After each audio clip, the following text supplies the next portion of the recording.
النهاردة قررنا بعد تعب أيام كتيرة في الشغل، قررنا إن أنا والشباب نروح نفصل كده يوم في القاهرة ونقضي اليوم ونتغدى هناك.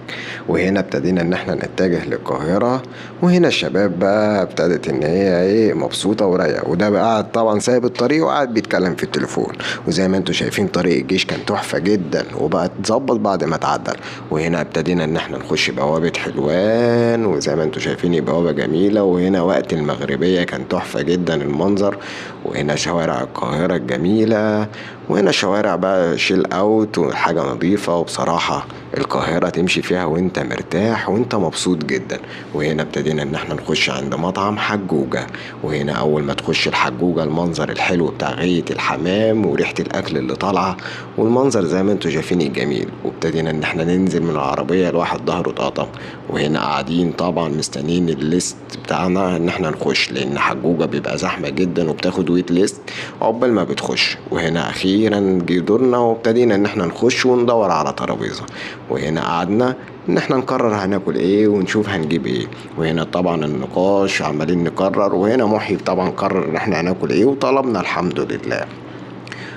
وطبعا زي ما انتوا شايفين المنظر ده، دي حجوجة وولادها والعائلة الكريمة. وهنا بقى أول حاجة بتنزل في الأكل طبعا السلطات. الطحينة طبعا بتبقى تحفة جدا، والبابا غنوم والجرجير، والعيش بيبقى طالع سخن جدا. وده الويلكم درينك اللي هو زي ما بيقولوا كده الويسكي، حاجة طبعا اختراعه تحفة جدا جدا جدا، يعني لازم ان انت اول ما تروح حجوجة لازم تشربها.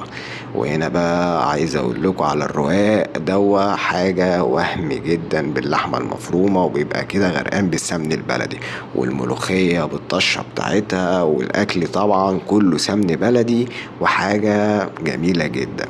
وهنا الرز بقى ابو قشطة، يعني ده اختراع جميل جدا جدا جدا، انصحكم ان انتوا لازم تجربوه. وهنا حجوجة وهي فاضية. وهنا حجوجة بعد ما اتملت بالكبدة اللي غرقانة سمن واللحمة. وهنا بقى المحشي وكل الاكل اللي انتوا شايفينه حاجة روعة جدا، والاكل تحفة. وده طبعا بعد ما خلصت الاكل، هنا البطن اتملت وكبسناها ما شاء الله، والاطباق اتمسحت زي ما انتوا شايفين، مفيش اي حاجة خالص اتبقت. وده طبعا من حلاوة الاكل في حجوجة، وانا انصحكم ان انتوا تروحوا حجوجة وتجربوه هناك، لان الاكل كله بيبقى سمن بلدي. وطبعا مش هتقدر تقف زي ما انت شايف كده، انا مش قادر اقف من السمن البلدي. وهنا واحنا ماشيين قررنا نودع حجوجة ونقول لهم باي باي، وبصراحة 10/10 على الأكل. وهنا نزلنا بقى وسط البلد عشان نبتدي إن احنا نروح نقعد في كافيه ونحبس هناك شوية. واحنا ماشيين في الطريق لقينا كافيه برنسز، فقلنا نقعد فيه شوية ونقعد نروق شوية. وهنا طلبت بيبسي طبعا عشان ما كناش قادر. وهنا اللي طلب اللي مش عارف اسمه